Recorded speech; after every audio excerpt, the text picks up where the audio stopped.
안녕하세요. 미국주식론 대학의 미준입니다. 5월 11일 오늘의 미국주식 뉴스를 시작합니다. 오늘 방송에서는 어제 진행됐던 미준 설문조사의 결과를 먼저 보여드리도록 하겠습니다.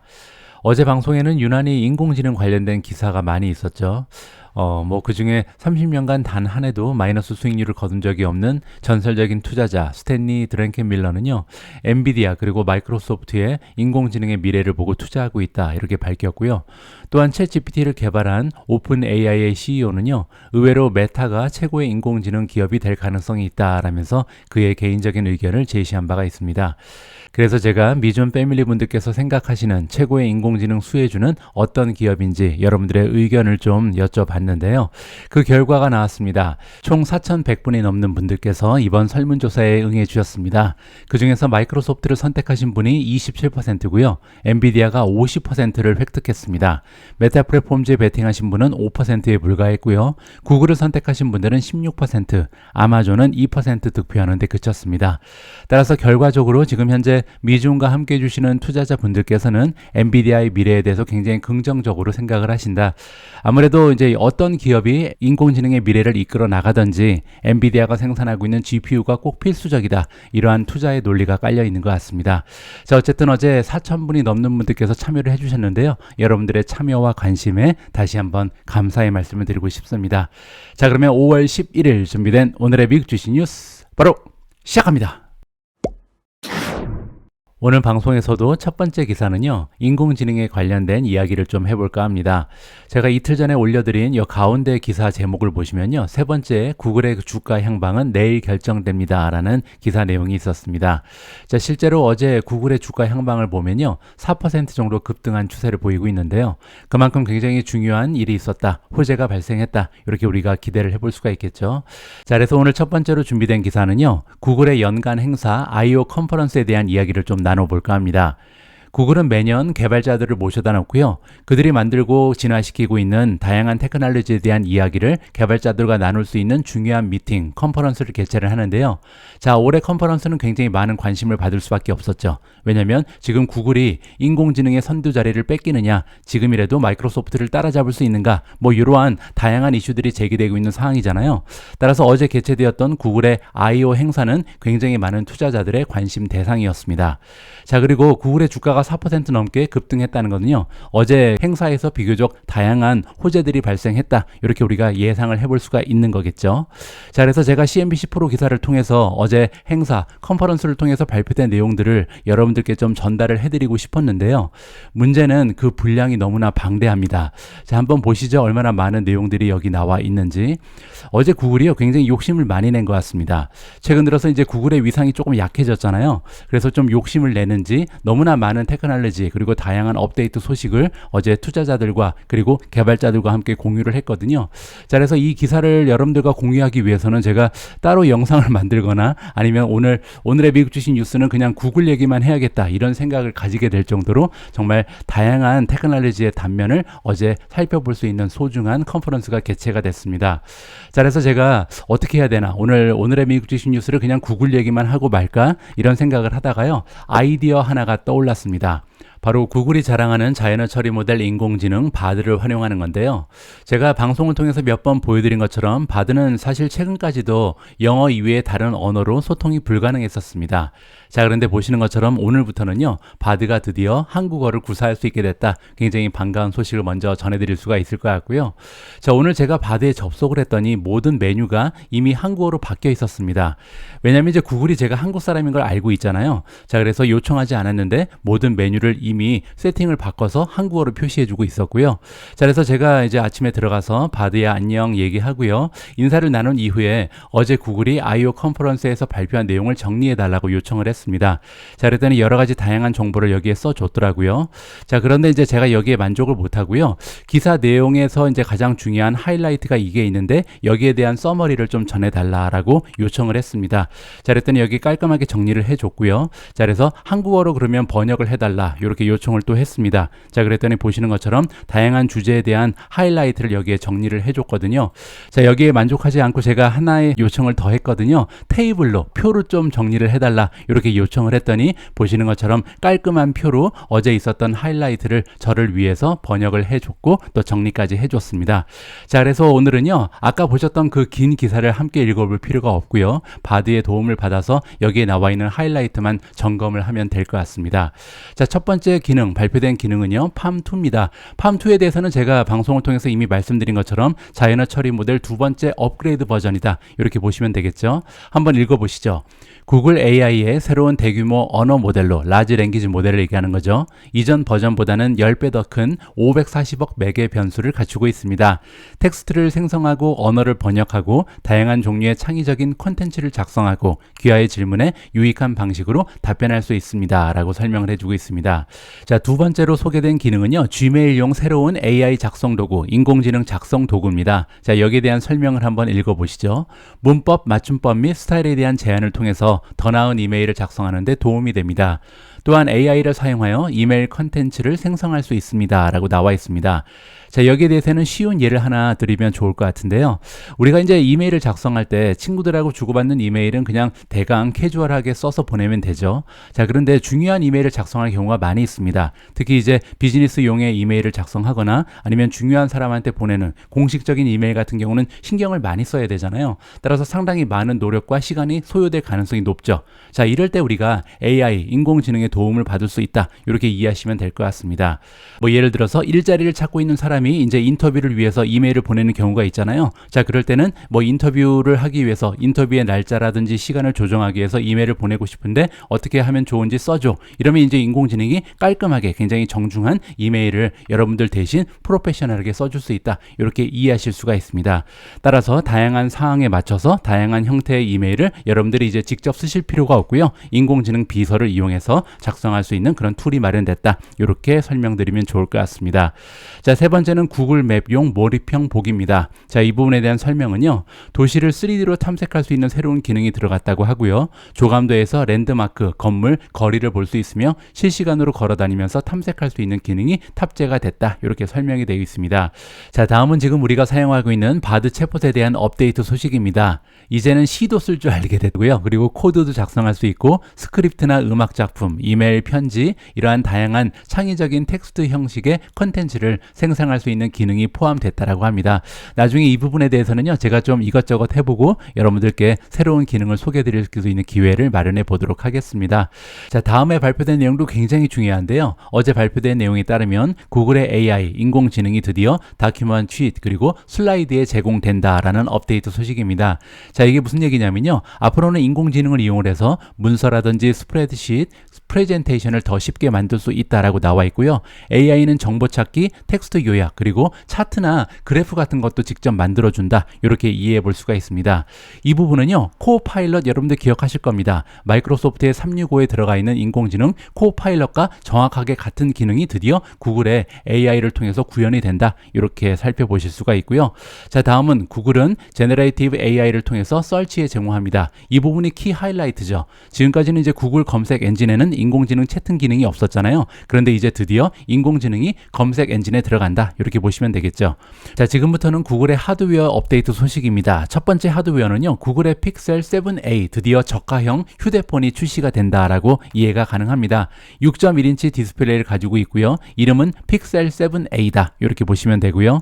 자, 그뿐만이 아니죠. 태블릿도 이번에 업데이트가 됐는데요. 499달러짜리 새로운 버전의 픽셀 태블릿이 출시가 됐다. 이렇게 보시면 될 것 같고요.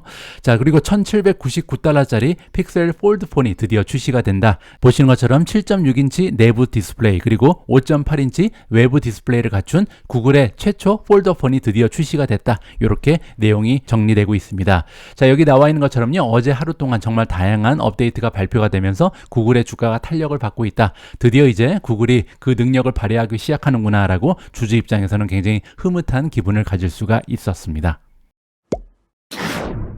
어제도 미국 증시의 분위기는 굉장히 좋았습니다. 특히 나스닥 같은 경우는 1% 넘게 급등하는 추세를 지켜냈는데요. 자, 이렇게 나스닥 중심의 미국 증시의 상승 추세가 이어지는 이유는요, 여러 가지가 있겠죠. 특히 이제 최근에 성장 주식들 그리고 테크주들의 어닝 결과 굉장히 좋잖아요. 따라서 좋은 추세를 발표하면서 실적장이 지금 펼쳐지고 있다. 이렇게 생각해 볼 수가 있고요. 어제 같은 경우는 특히 구글의 I.O. 컨퍼런스가 한몫을 한 것 같습니다. 구글의 시가총액을 감안했을 때 구글이라는 주식이 4%나 급등하면서 전반적으로 시장의 분위기를 돋구어줬다. 이렇게 생각해 볼 수가 있고요. 자, 세 번째 이유가 가장 중요한데 어제 시장의 상승을 이끌었던 것은 바로 CPI 지수의 발표 내용입니다. 자, 어제는 4월 달에 대한 소비자 물가 지수가 발표가 됐는데요. 그 내용이 굉장히 긍정적이었다. 이렇게 말씀드릴 수가 있을 것 같습니다. 자, 컨슈머 프라이스 인덱스, 우리가 보통 CPI라고 부르는 소비자 물가 지수죠. 미국의 소비자 물가 지수가 지난달에 비해서 0.4% 증가했다. 그리고 이 수치는요, 다우존스의 예상치랑 맞아 떨어졌습니다. 서프라이즈가 없었다는 거죠. 자, 그리고 고무적인 부분은 바로 여기 있는데요. 자, 애뉴얼 인크리스, 작년과 비교하면 4.9% 상승했습니다. 자, 그런데 시장에서 전망했던 상승치는 5%였거든요. 따라서 전망치에 비해서 낮은 숫자가 발표가 됐고요. 또한 5% 이하로 떨어졌다는 상징적인 의미가 있다. 이렇게 해석이 가능하겠죠. 자, 그리고 한 가지 굉장히 중요한 부분은요, 2021년 4월 이후에 이렇게까지 소비자 물가 지수의 상승 추세가 적었던 적이 없었다. 따라서 굉장히 양호한 숫자가 발표가 됐다. 이렇게 정리가 가능합니다. 자, 다음은 변동성이 극심한 식료품 그리고 에너지를 제외하고 다시 한번 계산한 수치가 있죠. 우리가 보통 코어 CPI라고 부르는 근원 CPI입니다. 자, 근원 CPI는 0.4% 정도 지난달에 비해서 올라갔고요. 1년 전에 비해서는 아직까지 5.5% 정도 상승해 있는 상황입니다. 두 수치 모두 시장의 전망치랑 정확하게 맞아 떨어졌다. 따라서 이 부분도 그리 나쁘지 않은 분위기를 형성할 수 있었겠죠. 자, 밑에 잠깐 보시면요. 지금 그래프를 통해서 우리가 지난 2년간 미국의 물가 상승 추세를 한눈에 점검해 볼 수가 있습니다. 자, 두 가지의 선이 나오는데요. 위에 나와 있는 짙은 선은 헤드라인 CPI라고 보시면 되고요. 아래쪽에 나와 있는 것이 코어 CPI, 근원 CPI를 보여주는 선입니다. 자, 일단 헤드라인 CPI를 보시면요. 어느 정도 정점을 찍고 계속해서 하락하는 추세를 우리가 확연하게 볼 수가 있는데요. 자, 2022년 6월이 정점이었죠. 그때 9%를 찍고 계속해서 하락하는 추세를 지켜내고 있다. 굉장히 좀 좋은 추세를 발견할 수가 있습니다. 이대로 계속 내려가다 보면 앞으로 한 1년 정도면 예전의 추세를 회복할 수 있을 것이다. 우리가 기대감을 높여볼 수가 있는 거고요. 자, 반면 코어 CPI는 조금 그 추세가 더딥니다. 자, 보시는 것처럼 어느 정도 횡보하는 모습을 보여주고 있잖아요. 하지만 한 가지 다행인 점은 최근에 3월 달에 5.6%를 보여줬던 코어 CPI가 4월 달 결과는 5.5%로 하향 조정됐다. 따라서 근원 CPI 역시 이 정점을 찍고 이제 하락하는 추세가 조금씩 발견되고 있다. 긍정적으로 해석을 해볼 수가 있을 것 같습니다. 자, 그래서 결과적으로 시장에서는, 주식시장에서는 이번 뉴스에 대해서 CPI 결과 발표 내용에 대해서 굉장히 긍정적으로 반응을 하고 있다. 자, 선물지수부터 상향 조정이 됐고요. 그러면서 어제 하루 종일 나스닥은 비롯한 미국 증시의 상승 추세가 돋보였다. 이렇게 정리가 가능하겠죠. 자, 반면 채권 금리는 하락 추세를 보여줬다라고 정리해주고 있습니다. 자, 그리고 한 가지 더 고무적인 부분을 좀 말씀드리면요. 쉘터 코스트입니다. 쉘터 코스트라는 것은 이제 거주 비용을 얘기하는 거죠. 여러분들 참고로요. 거주 비용, 쉘터 코스트는 CPI의 3분의 1을 구성하고 있습니다. 따라서 굉장히 그 비중이 높죠. 자, 그런데 어제 발표된 내용에 따르면 쉘터 코스트는요. 지난달에 비해서 0.4% 증가했고요. 작년에 비해서는 무려 8.2%나 아직까지 올라가 있는 상황입니다. 자, 그 얘기는요. 조만간 이제 쉘터 코스트가 떨어지게 되면 전반적인 CPI가 추가적으로 하락할 가능성이 굉장히 높다. 자, 왜냐하면 거주 비용 같은 경우는요. 약간 후행성 지수입니다. 따라서 다른 물가에 비해서 조금은 더 잡히는 모습이 더디다. 이렇게 우리가 생각을 해볼 수가 있거든요. 따라서 다가오는 미래에도 꾸준하게 CPI를 비롯한 소비자 물가 지수가 하향 추세를 보일 가능성이 굉장히 농후해 보인다. 이렇게 정리가 가능할 것 같습니다. 최근 미국 증시의 분위기가 좋아지긴 한 것 같습니다. 대표적인 긍정론자 톰 리가 드디어 미국 증시에 돌아왔습니다. 자, CNBC에서 한동안 자취를 감췄던 톰 리가요. 돌아와서 첫 번째로 한 얘기는 빵 기업들의 주가가 올해 50% 정도 급등할 것으로 본다. 굉장히 긍정적인 전망을 안겨주고 있습니다. 자, 라지캡 테크놀로지 스톡, 이게 이제 메가테크 기업들을 얘기하는 거죠. 우리가 흔히 빵이라고 부르는데요. 이 빵 기업들의 주가가 올해 많이 올라갔죠. 하지만 탐리가 보기에는요. 앞으로도 한참 더 올라갈 수 있다라고 밝혀주고 있습니다. 자, 우리가 가지고 있는 베이스 케이스 빵 기업들에 대한 주가 전망은요, 올해 한 해 동안 이들의 주가가 평균적으로 50% 정도 급등할 것으로 밝혀주고 있습니다. 자, 올해 들어서 굉장히 좋아 보인다, 빵 기업들이 가장 좋아 보인다라고 얘기하는데요. 자, 여기서 탐리가 얘기하는 빵이라는 것은요, 단순히 5개의 기업만 얘기하는 것은 아닙니다. 보통 빵 그러면요, F는 페이스북, 메타죠. A가 2개 들어가 있는데 하나는 애플, 또 하나는 아마존이죠. N은 넷플릭스, G는 구글을 얘기합니다. 따라서 여기에서 탐리가 얘기하는 빵이라는 것은요, 이 5개의 기업 플러스 엔비디아도 포함이 되고요. 그리고 다양한 반도체 기업들도 포함해서 메가테크 기업으로 부른다. 이렇게 이해해 볼 수가 있겠죠. 자, 그리고 이제 올해 들어서 이제 빵 기업에 대해서 굉장히 긍정적인 전망을 가지고 있는 이유가 설명이 되고 있습니다. 자, 이 빵 기업들의 주가가 왜 50%나 올라갈 수 있는가? 바로 인플레이션 때문입니다. 자, 최근 들어서도 아직 인플레이션이 완전히 잡히지 않는 모습을 보여주고 있죠. 따라서 지금 많은 기업들이요, 인플레이션과 상대하기 위해서 많은 노력을 하고 있습니다. 그리고 이렇게 인플레이션과 상대하기 위해서 필요한 것이 바로 빵 기업들이 제공하고 있는 서비스와 상품이다. 이렇게 정리를 해주고 있는 거죠. 그 형태가 AI로 나타날 가능성도 있고 아니면 오토메이션, 자동화가 될 수도 있다. 하지만 중요한 것은요, 인플레이션 시대에 살아남기 위해서는 이러한 생산성의 극대화를 도모할 필요가 있고 그러한 서비스, 상품을 제공하는 것이 빵 기업들이다. 따라서 이 기업들은 정말 중요한 역할을 지금 하고 있다라고 정리를 해주고 있습니다.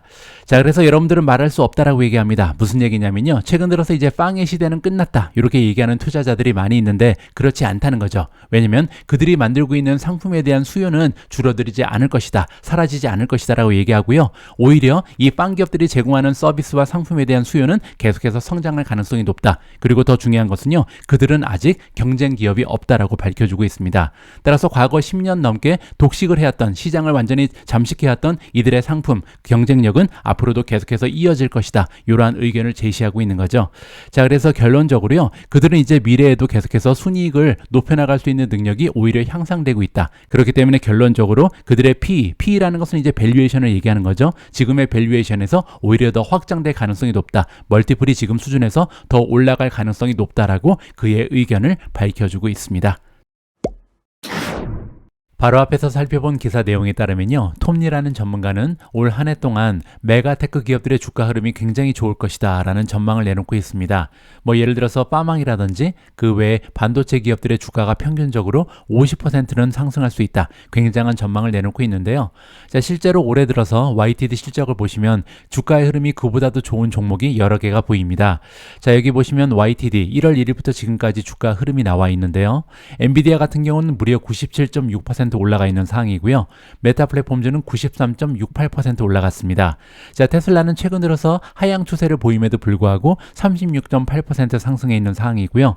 자, 애플은 연초부터 지금까지 33.58% 올라갔습니다. 아마존도 31.18%의 좋은 수익을 내고 있고요. 마이크로소프트가 30.2%, 구글이 26.5%, 넷플릭스가 13.75% 주가가 올라가 있는 상황입니다.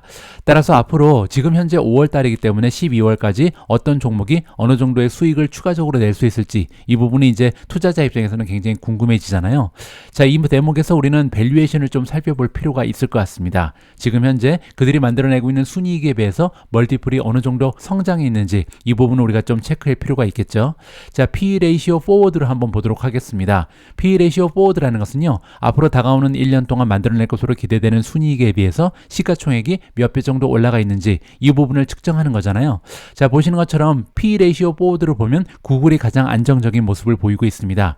20.35배 거래가 되고 있는 상황이고요. 자, 그 밖에 메타 플랫폼즈도 괜찮죠. 20.35배, 애플은 28.7배 거래가 되고 있고요. 넷플릭스는 29.5배, 마이크로소프트는 31.9배, 테슬라는 48.3배, 엔비디아 그리고 아마존은요 60배가 넘어가는 굉장히 높은 멀티플을 만들어내고 있다. 이렇게 우리가 정리가 가능하겠죠. 자, 하지만 그럼에도 불구하고 지금 현재 추세가 좋은 종목이 굉장히 많이 있기 때문에 다가오는 미래에는 멀티플이 확장할 가능성이 있다. 이것이 이제 톰리가 가지고 있던 견해였죠. 자, 실제로 레이팅을 좀 살펴보면요, 퀀투스코어를 기준으로 했을 때 구글과 메타가 가장 좋은데 그 이유는 밸류에이션이 좋기 때문입니다. 두 기업 모두 밸류에이션에서 D 플러스를 받으면서 퀀투스코어가 강력 매수를 받고 있는 상황이고요. 나머지 기업 중에서 밸류에이션의 그레이드를 좀 살펴보면요, 지금 현재 애플, 마이크로소프트 그리고 엔비디아는 F 학점을 받고 있습니다. 자, 그렇지만 제가 말씀드린 것처럼 것처럼 현재 모멘텀이 좋은 기업이 굉장히 많죠. 테슬라를 제외한 대부분의 기업들이 모멘텀에서 A-, A 플러스를 받고 있는 상황이고요. 가장 좋지 않은 기업 테슬라를 제외하면 아마존도 B-, 구글도 B 플러스의 양호한 점수를 받고 있는 상황입니다. 자, 그리고 또한 EPS의 리비전도 굉장히 중요하죠. 왜냐하면 지금 현재 EPS 전망치가 올라가고 있는가 떨어지고 있는가 이 부분도 굉장히 중요한 투자의 포인트가 될 수가 있는데요. 자, 메타 플랫폼즈는 A-, 마이크로소프트 A-, 그리고 구글, 아마존, 엔비디아는 B를 받고 있습니다. 자, 반면 애플, 넷플릭스, 테슬라는 C에 머물러 있다. 따라서 여러 가지 이렇게 평가 지수를 살펴봤을 때 특정 종목이 이렇게 한 가지가 돋보이는 게 지금 현재로서는 보이지 않는 상황입니다. 따라서 분산 투자가 살 길이 아닐까 저는 개인적으로 판단을 하고 있습니다. 어제도 어닝을 발표한 성장 기업들이 굉장히 많이 있었습니다. 지금부터는 어제 발표된 어닝 결과를 종합적으로 진단해 보도록 하겠습니다. 자, 첫 번째는 제가 투자하고 있는 기업이죠. 더 트레이드 데스크고요. 자, 1분기 논갭 EPS는 0.23을 찍었습니다. 시장의 전망치에 비해서 11센트나 더 만들어냈기 때문에 굉장히 양호한 순이익이 만들어졌고요. 자, 매출 같은 경우는 382.8밀리언을 찍으면서 작년 대비 성장률이 21%를 넘어섰고요. 시장의 전망치에 비해서도 18.47밀리언을 추가적으로 만들어냈습니다. 따라서 순이익도 그렇고 매출도 그렇고 굉장히 좋은 실적을 발표했다. 이렇게 정리가 가능하겠죠. 자, 다음 분기에 대한 가이던스도 괜찮습니다. 자, 매출을 보시면 적어도 아무리 못해도 452밀리언을 만들어낼 것이다 라고 발표가 나왔는데요. 자, 보시는 것처럼 지난 분기에는 382밀리언이었잖아요. 따라서 지난 분기에 비해서 월등히 좋은 실적을 기대해 볼 수가 있는 거고요. 컨센서스인 445밀리언에 비해서도 현저히 좋은 실적이 기대가 된다. 따라서 가이던스 굉장히 좋죠. 또한 에비타 수익도 160밀리언을 만들어낼 수 있다. 따라서 수익률도 괜찮을 것이다 라고 암시를 해주고 있습니다. 자, 이렇게 호실적을 발표하고 좋은 가이던스를 제시하면서 트레이드 데스크의 주가는요 2.6% 추가적으로 상승 추세를 보여주고 있습니다. 자, 지금 화면에는요 어제 하루 동안 주가의 흐름이 가장 좋았던 성장 종목들의 이름이 나와 있습니다. 자, 업스타트가 어제 어닝을 발표하고 나서 무려 35% 가까이 주가가 폭등한 상황이고요. 자, 어닝으로 인해서 이렇게 주가가 폭등한 종목들이 많이 있습니다. 리오토 역시도 어닝을 발표하고 나서 14% 가까이 주가가 올라갔고요. 자, 그 밑에 보시면 로블록스 역시도 어닝을 발표하고 나서 7.4% 주가가 상승해 버렸습니다. 자, 크리스퍼도 어닝 발표한 지 얼마 되지 않았죠. 6.86%, G스케일러도 이번 주에 어닝을 발표하고 나서 6.13% 추가적으로 올라갔고요. 자, 마지막에 나와 있는 리벤트 같은 경우는 리튬 기업인데요. 다른 리튬 기업의 인수가 되면서 5.24% 주가가 올라간 상황입니다. 자, 이 중에서 오늘은요 리오토에 대한 얘기를 좀 해볼까 합니다. 자, 여러분들 기억하시겠지만 제가 4월 19일 날 방송을 통해서 중국 전기차 리오토에 주목하라 라는 방송 내용을 여러분들과 공유한 적이 있는데요. 자, 어제 리오토의 실적이 발표가 됐습니다. 그리고 나서 주가는 13.9% 급등을 했다. 이렇게 볼 수가 있는데요. 자, 어떤 어닝을 발표했는지 굉장히 궁금해지죠. 자, 1분기의 논갭 EPAD는 이제 중국 기업이니까 이렇게 나오는 거고요. EPS랑 같은 의미다. 이렇게 보시면 됩니다. 자, 20센트를 만들어냈는데 시장의 전망치에 비해서 9센트가 더 나왔다. 굉장히 양호한 실적이 발표가 된 거죠. 자, 레비뉴 매출을 보시면 2.74 빌리언을 만들어내면서 작년 대비 성장률이 무려 96.5%를 찍고 있습니다. 전망치에 비해서도 4천만 달러를 추가적으로 만들어냈고요. 자, 이번에 판매된 전기차의 판매대 수는요 52,584대를 3개월 동안 판매했습니다. 그렇게 되면서 작년 대비 65.8% 성장하는 모습을 보여줬고요. 자, 그로스 마진, 총이익 마진을 보시면 20.4%를 찍었습니다. 물론 이제 테슬라에 비해서는 처지는 실적이긴 하지만 지금 현재 전기차를 만드는 기업들 중에서 가장 우월한 테슬라를 이어서 두 번째로 수익률이 좋다, 그로스 마진이 뛰어나다, 이렇게 정리가 가능하겠죠. 따라서 성장률도 굉장히 좋고요. 거기에 마진까지도 훌륭한 기업이 리오토다, 이렇게 정리가 가능하겠죠. 자, 20.4%라는 수치는요 작년에는 22.6%였기 때문에 약간 떨어지긴 했습니다. 하지만 4분기에 20.2%에 비해서는 오히려 올라가는 모습을 보여줬다, 이렇게 칭찬을 해줄 수가 있는 거고요. 자, 다음은 가이던스입니다. 2분기에 대한 가이던스를 보시면요 딜리버리 숫자가 76,000대에서 81,000대가 될 것이다. 이 부분도 굉장히 고무적이죠. 왜냐하면 지난 분기에는 52,584대를 판매했습니다. 이 수치 역시도 다른 전기차 기업 니오라든지 샤오펑에 비하면 굉장히 현저한 실적이었거든요. 자, 그럼에도 불구하고 그보다 훨씬 더 좋은 실적을 다음 분기에 발표할 예정이다. 76,000대에서 81,000대를 판매할 수 있다. 이 부분도 굉장히 좋은 소식이고요. 자, 그렇게 되면 작년에 비해서 성장률이 무려 164%에서 182%를 찍을 것이다. 굉장히 고무적입니다. 자, 매출의 성장률도 만만치 않습니다. 3.53에서 한 3.77 빌리언 US 달러를 만들어낼 것이다. 이렇게 발표가 났는데요. 컨센서스는 3.16에 불과합니다. 따라서 컨센서스랑 비교했을 때 굉장히 우월한 실적이 예상되는 거고요. 자, 그리고 작년에 비해서 매출 역시도 177%에서 196% 정도 작년 대비 성장을 기록할 것이다. 따라서 어제 발표된 어닝 실적은요, 이번 분기 실적도 굉장히 좋았지만 가이던스가 굉장히 좋았습니다. 따라서 제가 볼 때는요, 13.9% 주가가 올라간 것도 제가 볼 때는 성이 차지 않는다. 이보다 조금 더 올라가도 될 뻔했는데 왜 이렇게 올라가다 말았나 하는 생각을 하게 됐습니다. 어제는 로블록스도 어닝을 발표했습니다. 시장이 열리기 전에 이미 어닝을 발표했기 때문에 주가의 어닝 실적이 이미 녹아져 있는데요. 7.41% 어제 하루 동안 주가가 올라가 있는 상황입니다. 자, 1분기 갭 EPS를 보시면 마이너스 0.44가 나왔습니다. 적자 기업이죠. 그리고 이 수치는요, 시장의 전망치에 비해서도 5센트가 모자랐습니다. 따라서 순손실이 굉장히 좀 많이 나왔다. 이렇게 부정적으로 해석이 가능하겠죠. 자, 다음은 매출이 나와야 되는데 레비뉴 대신 부킹이 찍혀 있습니다. 자, 로블록스 같은 경우는요, 부킹 그리고 레비뉴 두 가지를 모두 살펴봐야 됩니다. 부킹이 뭐냐면요, 우리가 이제 로블록스에 들어가서 사용하는 돈이 있습니다. 로벅스라고 부르는 건데요. 로벅스를 사람들이 얼마나 많이 샀는가, 따라서 미래의 비즈니스를 대변하죠. 이 부킹이 중요하고요. 그리고 이제 사용자가 로벅스를 사용할 때 레비뉴, 매출로 잡힌다. 이렇게 이해하시면 될 것 같습니다. 자, 부킹은 773.82 빌리언을 찍었고요. 작년 대비 22.6% 성장했습니다. 시장의 전망치에 비해서도 8.45 밀리언이 더 나왔다. 긍정적인 신호가 발견되고 있고요. 자, 다음은 에버리지 데일리 액티브 유저입니다. 매일매일 로블록스에 들어가서 게임을 즐기는 사용자의 수죠. 자, 사용자의 수가 6,610만 명으로 늘었습니다. 그 의미는요, 작년 대비 22% 사용자의 수가 급등했다. 굉장히 고무적인 소식이고요. 자, 다음은 hours engaged입니다. 자, 이 의미는요, 사용자들이 얼마나 많은 시간을 로블록스라는 플랫폼에서 사용했는가, 사용 시간을 얘기하는데요. 무려 145억 시간이 나왔습니다. 그 의미는 작년 대비 23%가 증가했다. 긍정적인 신호가 하나 더 발견되고요. 자, 다음은 average bookings per DAU. DAU라는 것은 액티브 유저를 얘기하는 거죠. 따라서 매일매일 로블록스에 들어가서 사용하는 사용자를 얘기합니다. 사용자당 얼마나 많은 로벅스를 샀는가, 이 금액을 산정해 보니까요, 11.70이 나왔습니다. 이 수치는 작년과 변화가 거의 없다. 하지만 만약에 환율의 영향이 없었다면 2% 정도 증가한 수치다라고 나와 있고요. 자, 마지막에 이제 매출이 나오죠. 아까 말씀드린 것처럼 부킹이 이제 로벅스를 얼마나 많이 샀는가, 그리고 이 로벅스를 사람들이 사용할 때마다 매출로 잡히게 되는데요. 655.3 밀리언을 만들어내면서 작년 대비 22% 성장을 보여줬고요. 만약에 환율의 영향이 없었다면 24% 매출이 성장을 했다. 따라서 제가 볼 때는요, 와우는 아닙니다. 지금 현재 로블록스가 아직까지 적자 기업이라는 점, 그리고 성장주라는 점을 감안하면요, 24%, 22% 매출이 성장한 것은 그렇게까지 좋은 실적은 아니죠. 하지만 최근 들어서 다양한 기업들의 어닝 실적이 호실적을 발표하면서 미국 증시의 분위기가 굉장히 좋아졌다. 그런 의미에서 주가가 7.4% 급등할 수 있었다. 이렇게 정리가 가능할 것 같습니다.